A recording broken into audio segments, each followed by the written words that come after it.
असावी मेन रस्ता, त्याला छोटा रस्ता आणि छोट्या रस्त्याला लगत अशी जागा पाहिजे. आता आपण त्या मगाशी इथून वळालो बरोबर, कारण जनावरांची संख्या जास्त आहे किंवा मजबूत असल्यामुळे कुट्टी मोठ्या क्षमतेची कुट्टी मशीन घेतली. कुट्टी करतायत इथं आतमध्ये एक आहे कुट्टी मशीन, दुसरं छोटं आहे. जेव्हा तुमची संख्येची गरज आहे, वाळलेले वैरण तुमच्या पायात दिसायला लागले, असं पाय वगैरे नका देऊ. आणि हे वाळलेले वैरण आहे, ही देखील याच्यामध्ये टाकतात. त्याचबरोबर इथे घास गवत आहे बघा, यशवंत गाय पॅराग्रास, हे घासाच्या गवत आहेत, वाण आहेत. हे वाण किंवा म्हणजे हे 3-4 प्रकारचं दर दिवसाला 4 प्रकारचा ते कुट्टी करायची आहे. आणि आपण किती माप सांगितले एका दिवसाला? 30 किलो द्यायचं आहे जनावरांना, ह्या लेवलने मोजून द्यायचं आहे. आता इथं काय असं आपण त्यांच्या हेवी वैरण म्हणजे हे एक याच्यासाठी ही भाजी शेतामध्ये, तर ही देखील याच्यामध्ये आहे, हे तुमच्या लक्षात आलं. तर काय करूया, थोडस पहिलं इकडे आतमध्ये बघूया. त्यांना डबल होतात किंवा 20 होतात, त्यामुळे हे जागा कमी पडल्यामुळे फक्त पिल्लांसाठी हे जागा किंवा हा गावठा ठेवलाय. तुम्हाला इथे फॅन दिसतात वरती. आपण काय केलंय, आपल्या घरात किंवा स्वतःसाठी फॅन लावलेत. तर इथे बघा अगोदरच फॅन लावले. तर गव्हाण कशा आहे, 2.5 बाय 2.5 गव्हाण आहे. ही जागा तुम्हाला किती सांगितलं तुम्ही? 8 फुटात सांगितलंय. 9 इंचाचा उतार सांगितलंय.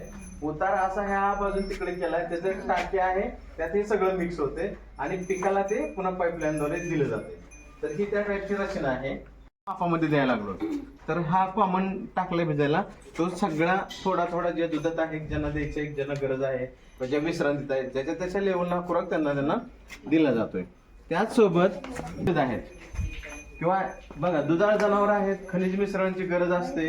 आता हे इनर रायना आहे. इनर रायना काय करतोय, पचन संस्था चांगली करते.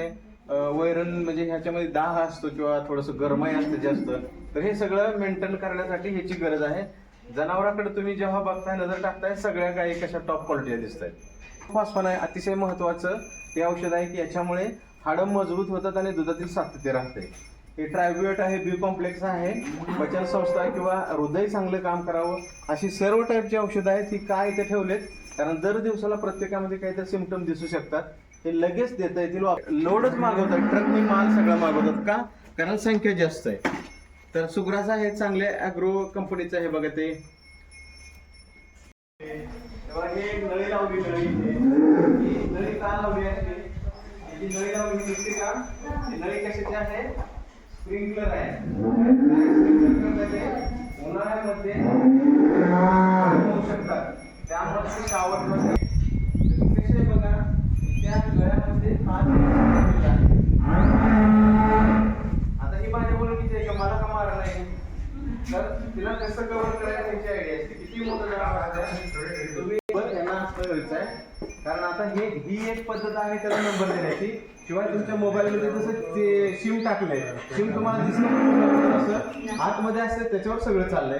तसं ह्या कातडीच्या आतमध्ये एक चिप असते छोटी, ती पण आपण टाकू शकतो दुसऱ्या टेक्निकल पद्धतीने. जर त्याचा घेर आणि त्याची लांबी, तर आता ही दोन्ही पायावर चारीवरती सेम उभारले असं गृहीत धरतोय आपण. आणि बघा हिचं वजन आहे साधारणतः 666 आहे, 666. ते बघा याच्यावर काही हे मॅट आहे, मॅट प्लास्टिकचं मॅट, बरोबर, चटई थोडक्यात. मॅट म्हणजे काय, चटई. आता खाली ही पक्का कोबा केलाय, त्याला अशा रेषा मारलेत, कारण पुन्हा ब्रशने धुवून घेतलं तर ते पूर्ण क्लीन होते. आता क्लीनच आहे बघा, ठीक आहे, कारण ते असं निसर्ग पूर्ण कॉन्क्रीट केलंय का, जसं घरात आपण आपल्या करत तसं केलंय, बिलकुल नाही, असं लक्ष ठेवतोय. ठीक आहे, बघा इथं पण शावर लावले आहे. उन्हाळ्या दिवसामध्ये हे प्रॉपर चालू असतात. इकडे बघा इथं घड्याळ लावलंय, म्हणजे आता 2:30 वाजून गेलेत. कशासाठी इथं करत आहे, गाई बघायला लागलीच का टाइम, धार काढायला किंवा कामाचं नियोजन ठेवायला तंतोतंत घड्याळाप्रमाणे काम चाललं पाहिजे. तर हे आणि इकडे थोडासा उतार दिलाय. आता हे घमेल आहे, काय ते फावडा खोऱ्या. याचा काय उपयोग आहे? शेण काढायला. बघा किती सुंदर शेण काढायला ते. खाली काय राहिलं का, असं काढायचं, जमते का मला? तर राहिलं का काय, ते किरकोळ राहिलं किंवा अजून चांगलं उचलला तर ते पूर्ण आलं असतं. ह्याचा थांबलेलं आहे, मध्य भागातून आहे 2 टाईपचा गोटा आहे. गोटा इकडे उंच आहे, म्हणजे मग पुढचा भाग उंच आहे, आणि मध्य भागाचा पत्रा देखील उंच आहे. ठीक आहे, एवढं उंच काय केलं असेल बघा, बाबा अँगल भेटले सांगायचं आहे तेव्हा इथे सगळ्या प्रत्येकाचं दूध काढलं असं टाइमला पुन्हा इकडे सोडलं असत. आता ह्या तुमच्या ह्या बाजूला किंवा ह्या समोर सगळ्या गाय दिसतात. तर बघा इथे ते असं गोल काय बांधले चाटणवीट आहे. चाटणवीट आहे खनिज मिश्रणाची कमतरता ज्याला कमी असेल ते स्वतः जाऊन त्याला चाटत बसते. ठीक आहे. तर त्यामध्ये काय ठीक आहे. तर ते बघा छोटा पाईप म्हणजे एक बॉक्स केलाय हौद आणि मोठा एक हौद. जे छोटे आहेत लहान आकाराचे पिल्ल आहेत ते त्या लहानला पितील, मोठे आहेत ते त्या मोठ्याला पितील.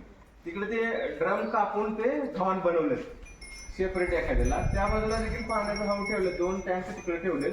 कारण ज्यांना तहान लागते तिकडचा आहे तो तहान लागले तर तिकडेच पाणी देतं, इकडच्यांना इकडे पाणी पितात सेपरेट आहे. तर ते वर्किंग होते, पोटाची हालचाल चांगली होती तेव्हा पचन संस्था त्याची चांगली राहणार. ठीक आहे. तर आता हे जर आपण हे बघा आता दात बघूया थोडस.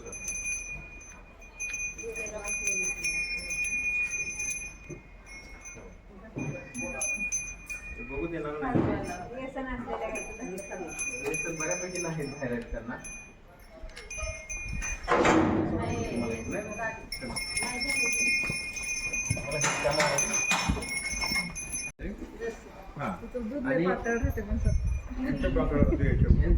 हाडा आहे तिकडचं आणि हे हा चौक आहे. हा चौक जेवढा रुंद तेवढे पायामध्ये अंतर जास्त राहणार आहे आणि तेवढं काशीला अंतर जास्त असणार आहे. काशीला अंतर जेवढं जास्त असेल तेवढी कास मोठी राहील आणि जेवढी कास मोठी राहील तेवढं दूध उत्पादन तुमचं चांगलं राहणार. तर ही त्या लेवलनं काशीची रचना चेक करायची आहे. बघा हे जे पाठीमागची जी छोटी छोटी खुणकट अशी दिसते उपपुरांचा काय उपयोग असतो? जेव्हा घसरचं जनावर डांबरीवरून चाललंय, परशीवरून चाललंय, एखाद्या बांधावरून चाललंय, चिखलातून चालला दिसतो का पांढरा, तो ब्रशने काय करायचं एक पाईप घ्यायचा छोटा, यांना मोटरच्या जवळ न्यायचं किंवा ह्या ठिकाणी पण आपण धुवू शकतोय. घसा घसा घसा घसा घासून धुवायचं. असं का करायचं तर असं का करायचं तर त्यांची रक्ताभिसरण संस्था चांगलं काम करते अंगावर. आता हे थोडस असं खायला लागली बरं का करू असं करा तुम्ही जरा. कसं वाटतंय? कसं आहे खरबरीत आहे ह्याला अशी दात आहे तर अगदी त्याचं पण हिला त्रास होणार नाही या लेवलने बनवलंय. कसा खरारा करायचंय तुम्ही असा सिंपल खरारा केला पाहिजे कारण तिला त्रास तुमच्यापासून झाला नाही पाहिजे. ठीक आहे. मेलेले सगळे केस आहेत तर आता तिचं ही वेळ नाही करण्याची बरोबर. तिला खायला टाकले त्यामुळे शोध देत नाही. ह्या लेवलला तुम्ही तिच्या पूर्ण बॉडीवर शेपटी पकडायचं. त्या गोष्टी करत असताना हा शारीरिक कष्ट शेतकऱ्याचे आहे. त्याबरोबर माझी मिसेस वा मग मुलगा त्याच्याबरोबर कोणी बोलू शकत नाही एवढं माणूस पण त्यांनी सगळं विचार शिकायचं नाही सीएची परीक्षा दिला. आता काय करायचं मला बोलतात मग त्याच्यासाठी हे का आपण हे सगळं केलेलंच आहे. ही एक नवीन पद्धत जशी दुकानदारी आपण करतो त्या पद्धतीने केव्हा हे इथून त्यांनी स्वतःचा बिझनेस चालू केलाय आणि आज 5-6 लोकांना काम दिलंय, मालक बनले ते.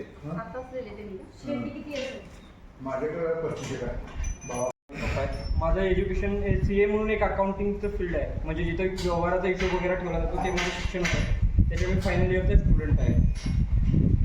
माझी म्हणजे माझ्या अगोदरपासून शेती एकदम चांगली असल्यामुळे मला लहानपणापासून शेतीची बऱ्यापैकी आवड देखील आहे.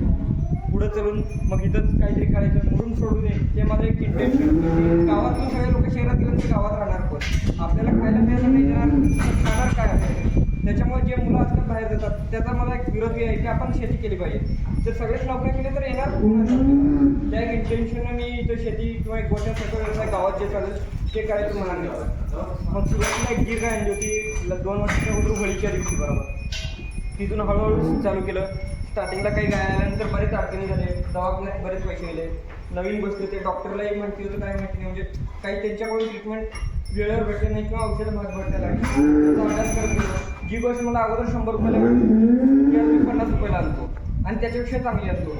आपला अभ्यास आपली चिकाटी आपल्याला जे समजून घ्यायचं आहे ते खूप महत्त्वाचं आहे याच्यात. बाकी थोडंसं हळूहळू तशीच लागलेली आहे. सरांसारखे बरेच लोक येतात, काहीतरी गायडन्स देतात, नवीन सजेशन देतात. तुमच्यासारखे सगळेजण येतात, त्यांना काहीतरी बोलायला मिळते, त्याच्यातून मलाही प्रेरणा मिळते. तेच प्रेरणापूर्वक काम करण्याचं मोटिवेशन करत राहते मला. बाकी काय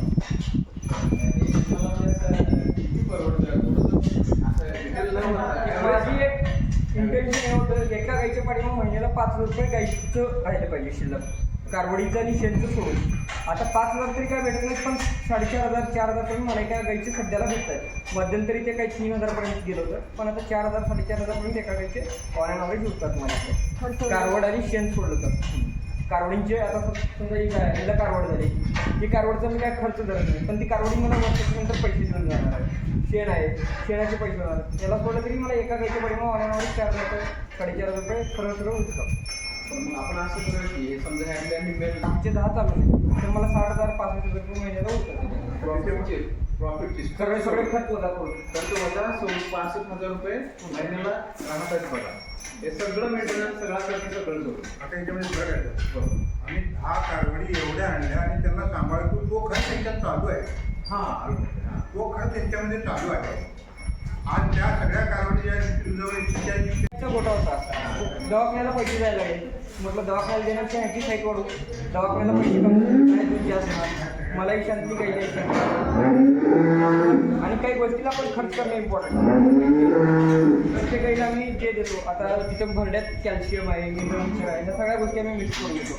त्याला साधारणतः एका गाईचे 10 ते 12 रुपये खर्च येतो दिवसाचा. पण ते 12 रुपये ती गाय वेळेवर गाप जाते. एका वर्षाच्या गाईला वाचलं होतं.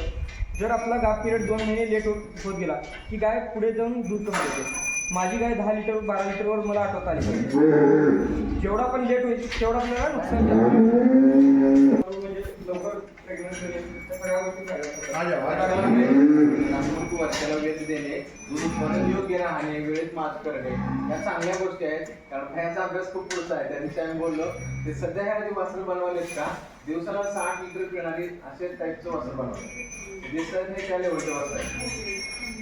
दिवसाला 60 लिटर, एक वासरू किंवा एक गाय आहे ना 60 लिटर दूध देणार आहे. नाही आपल्याकडे नाहीच तर 60 लिटर दे. 5 वर्ष 6 वर्ष 3 लिटर 5 वर्ष ती आणल्यानंतर सुरुवातीला 9 लिटर दूध पिळलं त्यांच्याकडे. त्याच्यानंतर ते असं त्याला 7 महिने 7 महिने 7 दिवस झाले तिला अजून.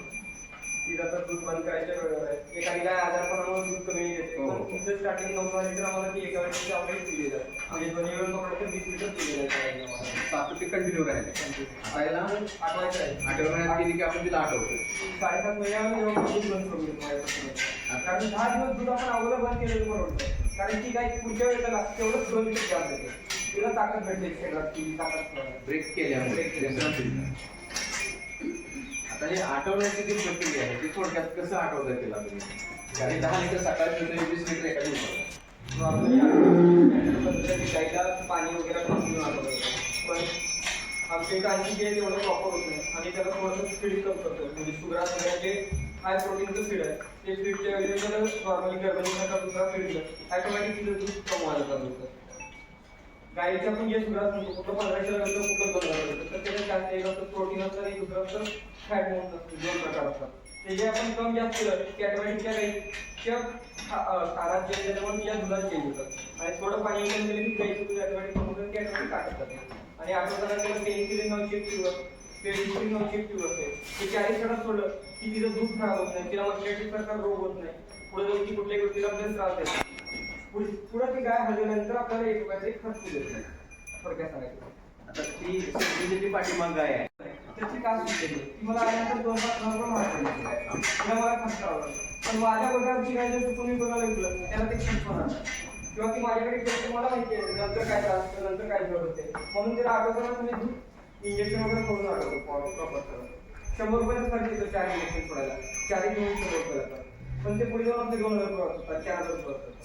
2000 पण वाजवते एवढं केल्यानंतर पण 100% रिकवर होईल.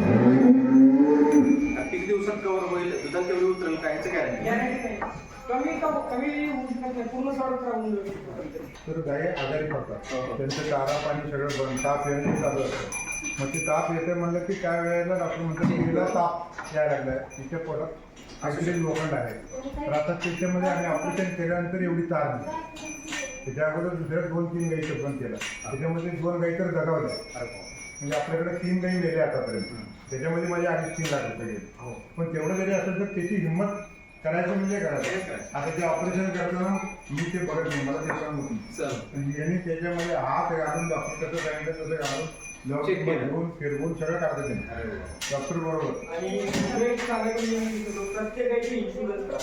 एक गाय काढा, 10 गायी तुम्ही एखादी जगावली तरी आपले पैसे टिकून जातात. आपल्याला आर्थिक गाय जगवायला नाही पाहिजे, पण आपल्या हातात नाही केलं. आपण आपलं काम जे आहे ते केलं पाहिजे. त्यांनी सगळ्या गाड्यांचे इन्शुरन्स केले. पैसे पण घेतले. बघा ते फॉर्मपाडीची केस होती, म्हणजे आतमध्ये तार खेळा जो आहे का, जसं आपण पाठीमाग बोललो त्यावरती, तर असं सुगराजच्या कंपन्यामध्ये त्याच्यात येऊ शकतं. मशीन आहे, आता कुठली मशीन आहे, एखादा नदी लावून आतल्यात पडू शकतो, काय होऊ शकतो. आणि तो आला तर तो डिटेक्ट होतो, तो थोडंसं मशीन पण आलेलं आहे. आणि दाखवून बोट आहे ते काम दिसतंय आणि हात घालून सगळं काढतंय. जे रस्त्यावर फिरणारे जनावर असतात का त्यांचे 10 किलो 15 किलो पर्यंत पण आपण प्लास्टिक वगैरे बऱ्याच ठिकाणी आपण काढले ते प्लास्टिक, रबर तो काही नुकसान कमी येतं. कारण ते खड्डा करत जाते, टोचते. आपण पाय जरी या काठावर आपण पाय टेकवतो का नाही टेकवत. तसं तुझ्या पोटात लोक गेला की ती चारा खायची म्हणतात, तिला टोचायला लागतं. तिला तुम्ही बैल दाखवताय किंवा डॉक्टरच्याकडून भरताय, तेव्हा तुम्हाला कळाले की आता ही गाठ गेली आणि तिच्या पोटामध्ये पिल्लं बनायला लागले, तयार व्हावे. तर ही अशी बनली पाहिजे, कारण ही उद्याची आपली गाय आहे. त्या टाईपची बनली पाहिजे. आता कशी तगडी दिसतात बघा, आणि मजबूत आहे. त्यांच्या अंगावरची चमक कायम असली पाहिजे, तर तुमचं नियोजन छान आहे किंवा चांगला असं आपण म्हणू शकतो. आता असे तास असतात कसे ह्या लेवलच्या बनल्या पाहिजे सगळ्या. आता तुम्ही म्हणतो नियोजन म्हणजे दूध किती पाजलं, आहार काय द्याला, कसं आहे थोडं. जेव्हा मी स्टार्टिंगला चालू केलं होतं ना, तेव्हा काही गोष्टी माहिती नव्हत्या की किती दूध दिलं पाहिजे किंवा काय केलं पाहिजे. तर त्याला काही आलं पाहिजे. जे ते खोंड आहे त्या खोंडाची तब्येत बाकीच्या तिन्हीपेक्षा जास्त आहे. का तर तिनं मी प्रॉपर मॅनेजमेंट झालं. तिला ज्या गोष्टी द्यायला पाहिजे होते, लहान असताना एक टॉनिक म्हणून असतं, तर 2 महिन्याचे टॉनिक दिलेलं आहे, थोडं दूध दिलेलं आहे. त्याच्यामुळे ती कम वयाची राहून त्यांच्या सगळ्यापेक्षा जास्त चांगली तब्येत आहे. मी यांना साधारणतः आता जे मरी कारवडी आहेत त्यांना 2.5 लिटर सकाळी, 2.5 लिटर संध्याकाळी दूध पाजतो. 2.5 ते 3 महिने. त्याच्यानंतर ते आणि चारा पुढे काय करायचं, आपलं डेली चारा थोडंसं शिवरात दिलं ते काढायचं, त्याच्यावर तयार बॉटल आहे माझ्याकडे. सगळ्याला आपण पाजत नाही. हे मला 5 लिटर दिसणारं जे दूध आहे ते मी खर्चात पकडलेलं आहे. ते सोडून म्हणजे हे फुकटच तयार झालेलं असं प्रॉफिटपेक्षा माझी 65,000 होते ना, ती फुकटच झाली. यांचा सेल करूया तर हे पाणी देखील छान आहे. जेव्हा त्यांना तहान लागते का, तेव्हा ते इथे येतात आणि पाणी पितात. आपण त्यांच्यासमोर पाणी ठेवायचं, जेव्हा आपला वेळ मिळतो तेव्हा ठेवतो. त्यामुळे ते स्वतः येऊन इथे पाणी पित आहेत. आता हे चुना लावलेला आहे. चुना लावल्यामुळे शेवाळा बनत नाही. काही छोटे साईजचे आहेत, म्हणजे वासरा आहे ते त्या लहानमध्ये पित आहेत. त्याच्यामध्ये बघा इथे कॉक ठेवले 2 आहेत. थोडंसं कॉक चालू करून किंवा मोठ्या पाईपला पटकन भरता येते. धुवायचं तेव्हा हे रिकामं करायचं, धुवून घ्यायचं. तर हे साधारणतः महिन्यातून 2दा तरी चांगलं धुतलं पाहिजे ब्रश. ठीक आहे. तर पुढं बघा हे सगळं जे वाहून आलेलं आहे ते पलीकडं त्यांच्या पाठीमागं बघा.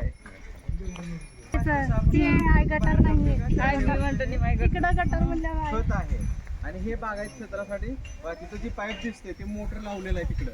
ते मोठा पाईप इथं दिसायलाय का, त्या मोठ्या पाईपातून ती येतंय पडतं ह्याच्यामध्ये आणि तिकडं मोटर लावली. जेव्हा ह्या शेतीला द्यायची गरज आहे का, ती मोटर चालू केली का सगळ्या शेतात म्हणजे त्या असं दगडावरून वर चढायचं आणि पुढं टाकायचं. कारण इथंच आपण ढिगारा करत बसतो. फळी ठेवल्यामुळे तिथपर्यंत जात आहे ते पुढं टाकताय. टाकू शकतो की हा टाकू शकतो की. आता काय केलंय शेडजीने ते हे टाकलेत का पोती रिकामी, त्याच्या खाली गांडूळ टाकलेत खत बनायसाठी. हा ते जसं जसं पुढं जातील तसं खत बनत जाणार आहे. आणि हे तर जे शेण निघायला लागलंय का हे इथं आणून टाकायला लागले. बरोबर. वेस्ट मटेरियल जे पण आहे सगळं ते सगळं टाकलंय. जेवढं गांडोळा खाण्यासारखं आहे ते खातायत. खत बनतं एका बाजूने बनलं की उचलायचं, ज्या ठिकाणी वापरायचं त्या ठिकाणी वापरू शकतो. आता शेत बघा कसं आहे, म्हणजे चाऱ्याचं नियोजन बघा. वेगवेगळ्या वयाचे प्लॉट आहेत सगळे वय. आता हा वेगळ्या वयाचा आहे, तो वेगळ्या वयाचा आहे, ते वेगळ्या वयाचा, म्हणजे हा पहिला संपलाय त्यानंतर तो येणार आहे, त्यानंतर तो येणार आहे. रोटेशनने तुमच्याला तर हे वैरणीचं प्रॉपर नियोजन असेल तर जनावरं तुमच्या गोट्यामध्ये सुंदर राहणार आहेत. त्यामुळे वैरणी खाली क्षेत्र तुम्ही जेवढं मजबूत आणि चांगलं करा, वैरणीच्या व्हरायटी पण चांगल्या करा.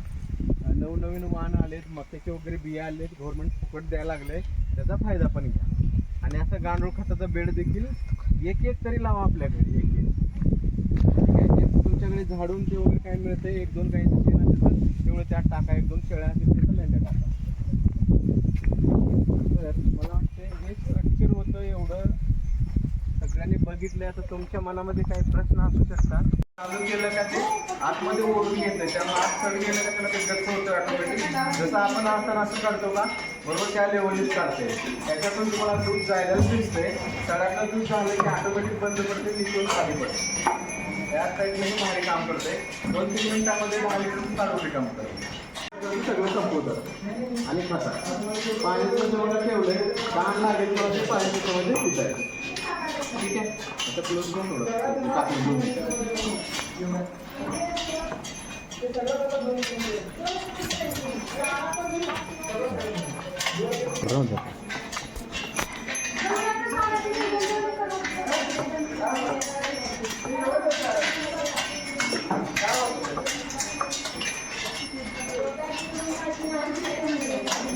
म्हणजे त्याच्यात जर मोजणी करायचं म्हटलं तर जंत निर्मूलन होईल. प्रत्येक 3 महिन्याला प्रत्येक गाईचं जंताची बळी दिलीच पाहिजे. जंताच्या बळीला काही खर्च येत नाही, सरकारी दवाखान्यात फुकट भेटते आपल्याला वेटरनरीच्या. पण ते न दिल्यामुळं गाईला थायलेरिया किंवा बब्लिशियन असे बरेच रोग येऊ शकतात, जे त्याच्यामुळे गाय दबावून जाऊ. त्याच्यानंतर गाईचं आपल्याला वेळेवर लसीकरण ते सरकारी दवाखान्यात फुकट भेटतं. एका गाईला 20-25 रुपये भेटतात, त्याच्यापेक्षा जास्त येत नाही. FMD, लंपी आणि थायलेरिया तर जर तुम्ही 3 लस करून घेतलं तुमची गाय दबावायचा विषय नाही. आमच्या ज्या गाई दबावल्या अगोदर 1 लंपीने गेली आणि 2 थायलेरियाने गेल्या. जर त्यावेळेस मला ही माहिती नव्हती की हे करायला पाहिजे, जर मी केलं तर कदाचित माझ्या गाई दबावल्या नसत्या. तसं आपण जेव्हा एकमेकाच्या म्हणजे जसं सरांनी माझी ओळख करून दिली, मी तुम्हाला माहिती देतो, आपण एकमेकाची माहिती घेत गेलं की आपल्याला कळतं. आणि हा व्यवसाय 100% परवडणारा आहे. फक्त आपल्याला करता आलं पाहिजे. केल्यानंतर काही परवडतं नाही, केल्यानंतर काही परवडणार नाही. आपल्या स्वतःची थोडीशी मेहनत पाहिजे, घरातल्या लोकांची साथ पाहिजे. माझ्यासाठी ते माझे पप्पा एकदम असे खंबीर आहेत, काही करतात मी आहे तसं आपल्याला कोणीतरी मदत करणारा पाहिजे, तेव्हा या गोष्टी सगळ्या शक्य आहे. आणि 100% हा व्यवसाय परवडतो, 100%. आणि बाहेर कितीही केलं, सुरुवात एका गाईपासून करा, 2 गाईपासून करा, ती 2 वर्षात 2 ची 4 होऊन जातील. आलेल्या उत्पन्नातून आपण आणखी एका दुसरी गाय घेऊ शकतो. व्यवसाय परवडतो, काय करता नाही. आणि त्याला कसं आपण जोडधंदा माणूस काहीतरी काय शोधत होतो. आता मी हे गाईचे मिनरल विषय त्याची एजन्सीच मी घेतली. चला आपल्याला 2 रुपये स्वस्तात भेटेल आणि समोर केलाय. पण आपण एखादा व्यवसाय चालू केला ना, काहीतरी काय आपण त्याच्या डोकं लावत जातो, ते स्वस्तात कसं होईल, आपल्याला 2 रुपये जास्त सुटतील, हे आपलं चालू करतो. ते 200 लिटर पडले. सध्या 14 गाई दूध देतात, तरी 65,000 रुपये महिन्याला प्रॉफिटचे राहतात. खर्च सगळा वजा जाऊन आणखी त्या जे वासरं आहेत ती गाभ आहेत, त्यातल्या काही गाई गाभ आहेत, त्या देखील सुरू झाल्या का. आणि अजून त्या 1 महिना 2 महिने लागतात. म्हणजे उन्हाळ्यामध्ये दुधाला भरपूर खप असतो. मिल्क ते काय कोल्ड्रिंकचे दुकान असतं बघा, कारण त्या दुकानामध्ये दुधाला खूप मोठा खप असतो. दुधाला मागणी जास्त, प्रमाण जास्त असतं, कुठं काहीतरी. तर त्यामुळे ते इतकं नियोजन कसं आहे, तर जेव्हा खास मागणी आहे का तेव्हाच आपलं बाजारात दूध गेलं पाहिजे. म्हणजे इतकं प्रॉपर नियोजन करतात. आम्ही ज्या कारवडी आले होते ना ते एवढ्या लहान होत्या, त्याला ते पूर्ण प्रॉपर आमच्याकडे डेव्हलप झाले. ते आता आम्हाला कमी खर्चात उत्पन्न देणारे त्या सगळ्यात परवडणाऱ्या गेल्या. आता त्याच्यात काही चांगली ब्रीड आहे, ते 20-25-30 लिटरपर्यंत जाऊ शकतात. दोन्ही टाइमचे मिळून सरळ 30 लिटरपर्यंत जातील बऱ्याच गाईचे. व्हिडिओ झाला पाहिजे. आता असंच पकडा, या पटापटा. मोबाईल आहे का ती खायचे वेगळे राहते कपडे कोणाचं कसलं जावं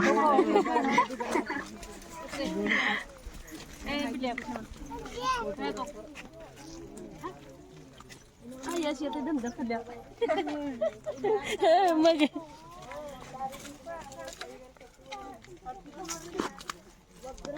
बघायला गेलो प्लॉट मी. बघा त्याला शिकायचं काय नाही, म्हणजे तर नाशिकला जाऊन बागा करा प्रॉपर. फक्त प्लॉट बघायला गेलो होतो नाशिक. हा, कसे प्लॉट होतात. तर जसं आहे, जर आपण इथं बघायला आलो का, तर काय आपल्या आयडिया आहे, कसं केलंय, किती मोठे जनावर आहे, दूध कळतं आहे, मसनी कशा आहेत, हे जेव्हा आपल्या डोळ्याने स्वतः खात्री करतो तेव्हा हे पटतं आपल्याला. तर मला वाटते दोघांनी पिता पुत्राने आपल्याला खूप छान माहिती दिली आणि आपल्याला त्यांच्या हा वेळ पण दिला, जनावरच्या गोट्यामध्ये जाऊ दिलं. तर आपण काय देऊ शकत नाही, तर आपले टाळ्या आहेत की जे आपण देऊ शकतोय. तर मला असं वाटतं की आपण आपल्या टाळ्याने त्यांचं स्वागत करूया. 1 2 3, 1 2 3. आज माझ्या बागेचं विशेष सांगतो तुम्हाला. ह्या बागेमध्ये सगळ्याला